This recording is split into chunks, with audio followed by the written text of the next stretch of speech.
shacabweynaha Soomaaliland waxay si weyn isu weydiinayeen dowladtuska military ee Mareykanku ka sameeyo magaalada xebeedka Berbera ee xarunta gobolka Saaxil. Haddaba dadweynaha ku dhaqan magaalada Hargeysa ee caasimadda Soomaaliland sidee ayay u arkaan? Su'aasha ay weydiisay anigu waxaan u arkaa sax. Laba dowladood oo iskaashaday oo dowladtus bixiyay. Waa arrin okay baan leeyahay. Waxaan u arkaa si fiican oo sax. فايدة بدن بيلاها وأنا بحنا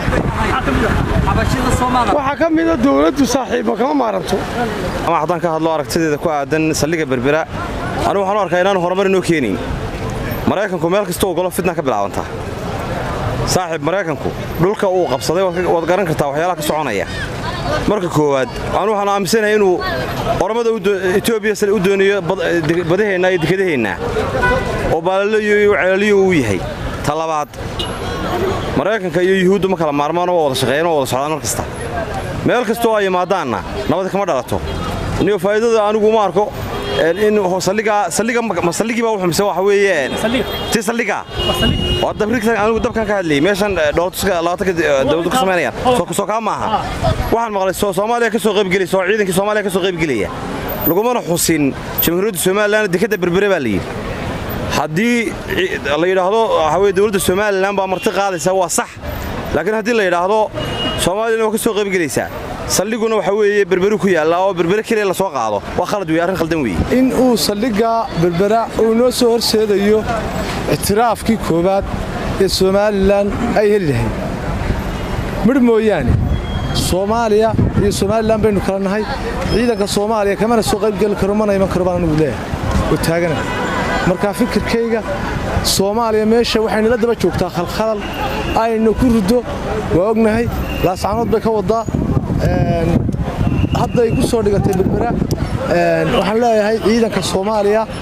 ee leeyahay dabridku ka qayb galaya hadii Soomaaliya ku jirtoba maba galayno haddii aan ka hadlo saldhigga Berbera ee Mareykanku ka sameeyo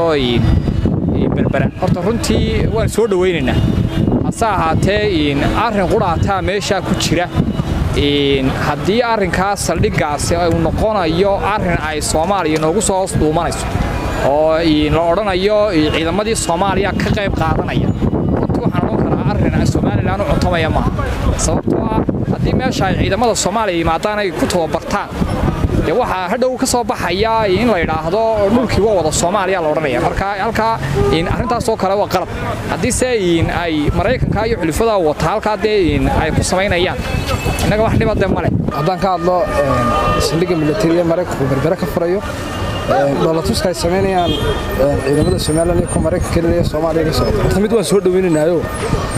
waxa soo dhaweynaynaa in ay Soomaaliland iyo Mareykanku ay ka qayb qaataan saldhigga dabaaldega iyo dowladtuska ay sameynayaan tan kale ee Soomaaliya ka qayb galaysa Soomaaliya waxa weeyaan Soomaaliya dhibaato inta ka badan Soomaaliland way ku haysaa wadarka salaasacaan waxa ka dhacay fargelin badan bay Soomaaliland ku haysaa ciidan Soomaaliya la keenay kala dalkeena ma jiro waxaanu leenahay waandiina Soomaaliya ciidankeedana ma ogolin haddii ay ku soo dhumanayso Mareykan waxaanu leenahay waxa weeyaan waa la joojinayaa ciidan Soomaaliya Berbera kalena ma jiro marka aad baan soo dhaweynaynaa in ay Soomaaliland iyo Mareykanku dowladtus iyo intii kale ka qayb galayso ciidanka Soomaaliya ma ogolin haddii laga jaaniska laga faa'iideysanayo haddii jaaniska laga faa'iideysanayo oo waxyaabaha uu inoo qabanayo laga saxeexayo oo wax la taaban karo oo inoo samaynayo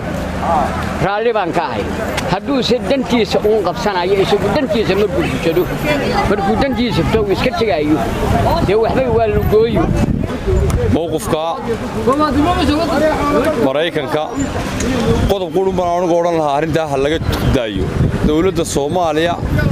oo Berbera laga dhigay inay Soomaaliya ka mid tahay qodobkaas ma oran lahaa meesha hal laga saaro laakiin sida kale waa okay inay dhoolatuska caalamka kale way u furan tahay anigu waan soo dhaweynayaa dhoolatuska Mareykanku isaga berbera ka sameeyo waxaan leeyahay laakiin inagu dawlad gaar ah nahay hadii dawladda Soomaaliya noo soo raacayso oo ay nagu soo dhuumanayso waxaan leeyahay madaxweynaha Muuse Biixi Cabdi madaxweyne arrinka balka digtoonow in dawladda loo dawlado kala gaar ah nahay inagu dawladdaasi noo soo raacayeen kale bal eeg anigoo magacaygu Xuseen Ismaan Yuusuf